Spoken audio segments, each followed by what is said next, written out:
All right, folks. Everything is getting ready to go down. Today is today. So, folks, don't worry. A little lump of lard can tame your flyaways in a jiffy. It's going to be a great show. So there's no need for that lard to go to 1010 waste. AM or to your WOLB. waste. Get your best heart-healthy trade-up with healthier We're gonna be oils, talking about like the canola, chip olive, or other vegetable in your body, oils, which can allegedly. actually lower your chances for heart disease. Now So that's a tip let's find worth out keeping about the for life. listeners. Learn more Your at views, your opinions. heart.org/FaceTheFacts. Let's talk about Canola this Info chip. is the national supporter of the American Heart Association's Face the Fats campaign. You're going to hear everything. WOLB Here it goes, folks. Baltimore, a Radio 1 station where information is power.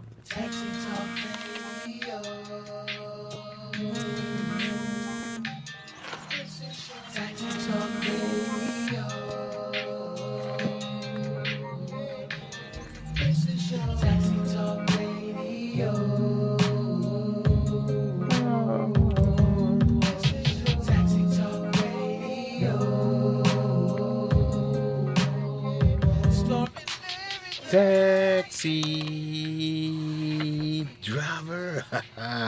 That's right, folks. I have a special edition today, tomorrow, and Friday on the radio. I'm live. I'm your host, Larry the Celebrity Cab Driver. You know, today is going to be a day for you to get some great information. So, information going to be coming from Mr. Owens L. So, momentarily, folks, he's going to be talking about when he was in the prison system with the feds. And allegedly, what I'm saying, he has a chip in him. So, you know what a chip is, folks? A chip is something for his tracking device. You follow me? So, tracking device, pretty much. It can track you wherever you are, and he's saying that it make you bounce your head on the floor. It can do all these sorts of things. But I'm going to let you hear from him, folks. I will let you hear from him momentarily. So just buckle up, listen, tune in for 1 hour, 45, special edition on Taxi Talk. So if you missed today, tell your partners tomorrow. You can also tell them Friday. So tomorrow from 2 to 2:30. Friday from 3 to 4. So today is 4 to 5. So basically, let's go right on the lines right now. You live on Taxi Talk. How you doing? Hello. Hey, brother. How you doing today? Oh, well, I'm hanging in there, Larry. Brother How are Orange you? L. Yes, sir. How are you and how are the American public and the citizens of Baltimore? Well, we are listening to you, and we doing fine. Thanks for asking. Now, we're going to ask you all about what's going on, man. You just explain what's going on out there and what happened to you. In my case, there are many facts, but the basic fact is the torture that I'm being subjected to as an American citizen with microwave weapons by the federal government, because I have made extraordinary efforts to stop race violence in the federal prison system. So you saying that the reason why this is going on because you stopped confusion in the system?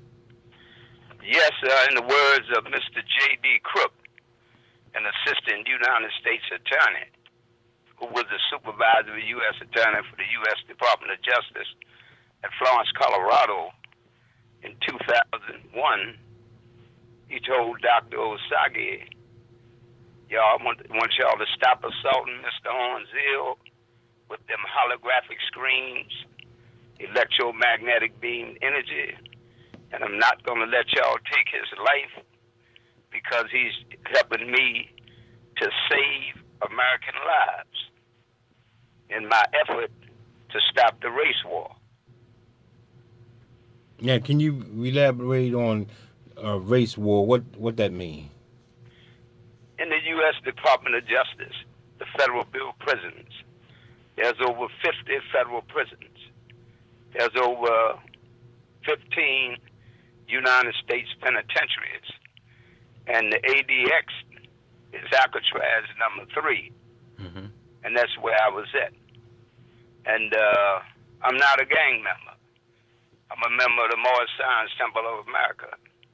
We praise Allah, we honor Prophet Noble Drew Ali, and we do our very best to reflect the life of Jesus Christ.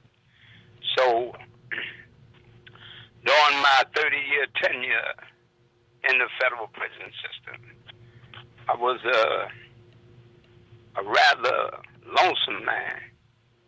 I didn't have the support of gangs and groups and a whole bunch of homies.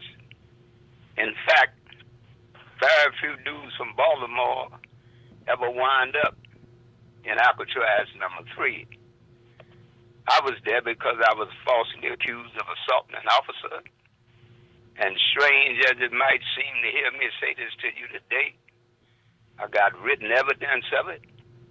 The United States Attorney, Mr. William Frank Fahey, on April the 3rd, 1992, filed a motion before the Honorable Judge A. Wallace Tashima and had him to dismiss the attempted murder that I was falsely accused of, terminated the 20-year sentence, and somebody in the Justice Department fraudulently concealed the court order, and I'm still doing a sentence. It's been over with for 23 years. You say you still doing a sentence? I'm still doing a sentence on federal parole right now. The sentence was up in 1992. So, but anyhow, what I did, listening to the words of Jesus, listening to the words of Muhammad, listening to the words of Drew Ali, listening to the words of Jehovah, listening to the words of Allah, I bowed my head.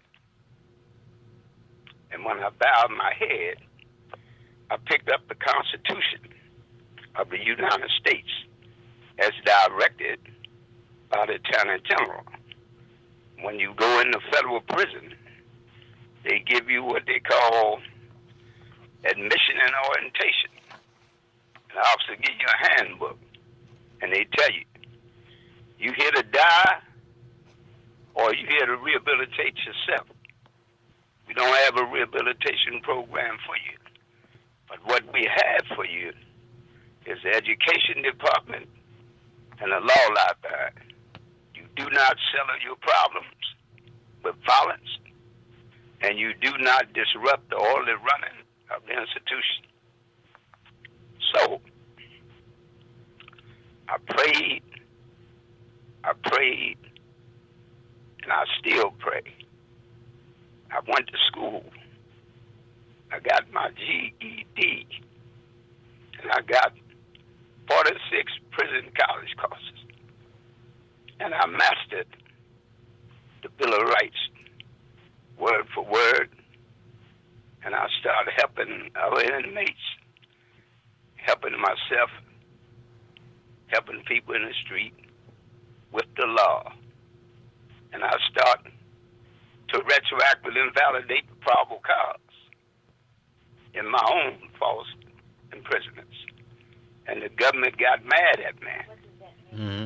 And retroactive invalidation of probable cause, according to Act of Congress, Title 18, United States Code, Section 5.1F, means that you have turned the police probable cause affidavit around and took all credit from it as a false statement and evidence insufficient to sustain a conviction beyond a reasonable doubt.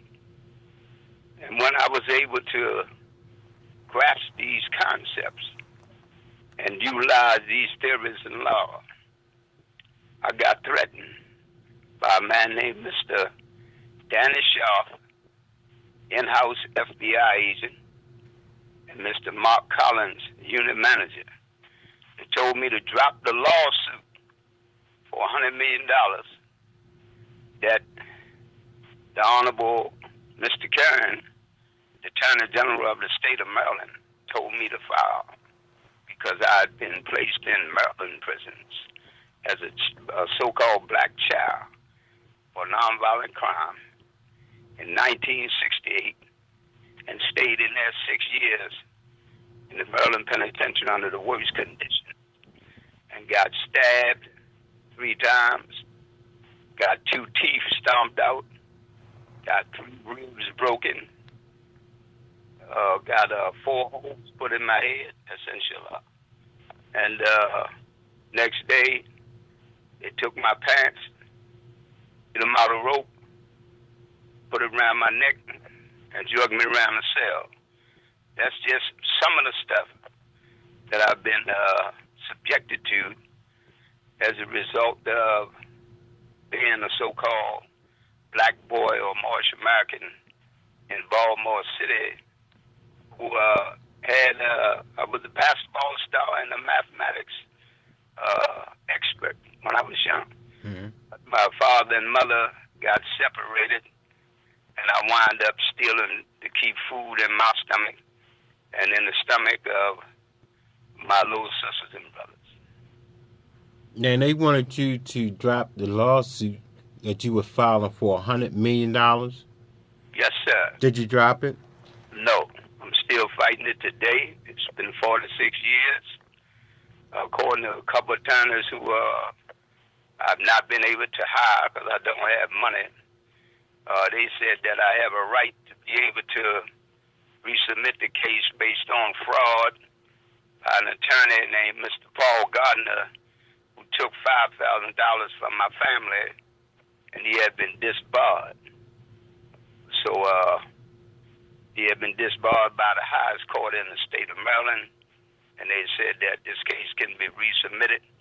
The Federal Bureau of Prisons, the United States Parole Commission, and the FBI are 3 of the defaulters who defaulted on a writ of summons issued for 30 days. As of today, it's been 15 years, and they still refuse to respond. So, at the same identical time, while in the ADX, I filed a document known as the Race Safety Proposition on Thursday, April 24th, 1998, for the express purpose to stop killing amongst the gangs and killing in the street. And Social Warden David Greco, in the company of his friend, Associate Warden Edward Gallegos. Mr. Greco said when he heard the Aryan Brotherhood talking to me, I was on the yard with 2 Mexicans